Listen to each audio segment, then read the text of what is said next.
आए।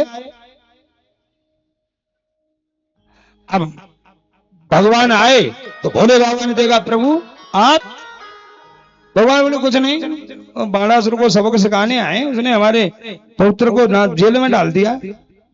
पर भोलेनाथ आप कैसे? बोले हम बाणासुर की सुरक्षा में बैठे हैं। भगवान बोले तो हटो, लेकिन भोले बाबा बोले चेला जी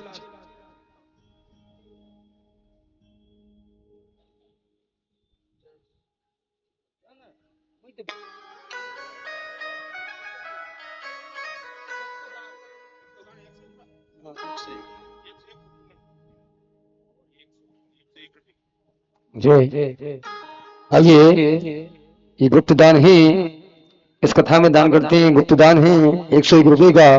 भगवान उनके अलग भंडार भरे, कह दो बाके बिहारी लाल की। तो कन्हैया ने कहा हटो।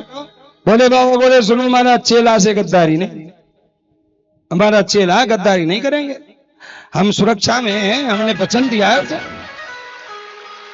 तो भगवान बोले फिर आओ। सोई दोनों विभूति आपस में भिड़ गई और दोनों ने ही दिव्य अस्त्रों का प्रयोग करना शुरू कर दिया।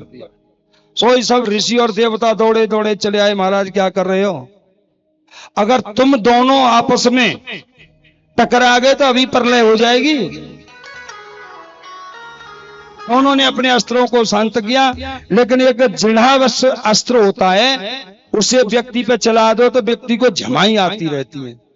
भगवान ने भोले बाबा के ऊपर चला दिया। अब भोले बाबा झमाई लेते रह गए, भगवान अंदर प्रवेश कर ले और जाकर के बाणासुर को पकड़ लिया। 1000 भुजा थी बाणासुर के, भगवान उसकी भुजाओं को काटने लगे। जैसे ही 4 भुजा रह गई, सोई बाणासुर की भुआ बिल्कुल निर्वस्त्र होकर के भगवान के सामने खड़ी हो गई। भगवान ने मुंह घुमा लिया, सोई बाणासुर भाग गया।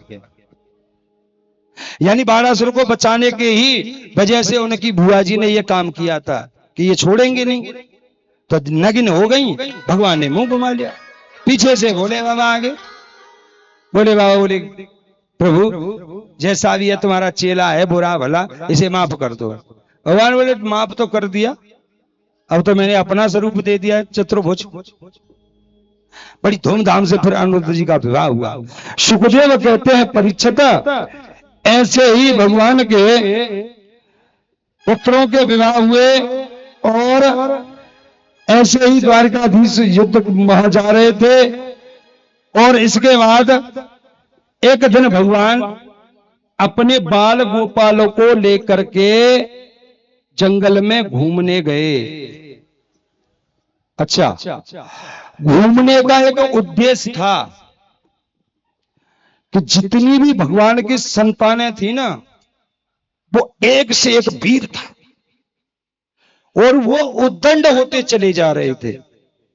यानी उनमें राक्षसी प्रवृत्ति आती जा रही थी, संतों को सताना, ब्राह्मणों को करना। लेकिन भगवान समय समय पर अपने बच्चों को अच्छी शिक्षा देते थे कि बेटा ब्राह्मण और संतों से मत उलझना। तो आज भी अपने गोपालों को लेकर के भगवान एक जंगल में गए, तो वहां एक वृक्ष के नीचे भगवान स्वयं तो लेट गए और बाल गोपालों से कहा कि तुम जाकर के खेलो। तो बाल गोपाल खेल रहे थे, तो एक गड्ढे में एक बहुत बड़ा गिरगिट पड़ा था। गिरगिट जानते हो किसे कहते हैं? करकेटा। हमारी भाषा में करकेटा कहते ना, जाते गिरगिट कहते हैं। वो लाल मोह को होता है, दाढ़ी सी होते है वहां। सो बच्चे आए, पिताजी पिताजी देखो कितना बड़ा गिरगिट है। भगवान गए, भगवान ने अपने चरण का स्पर्श उसे कराया तो उसकी गिरगिट की देही छूट गई। एक बहुत सुंदर पुरुष प्रकट हो गया। भगवान बोले हाँ भाई कौन हो? बोला मुझे नहीं जानते हो? वाह महाराज तुम मुझे नहीं जानते हो? भगवान बोले चौरे मन तेरी खीर खाई है तो जानेंगे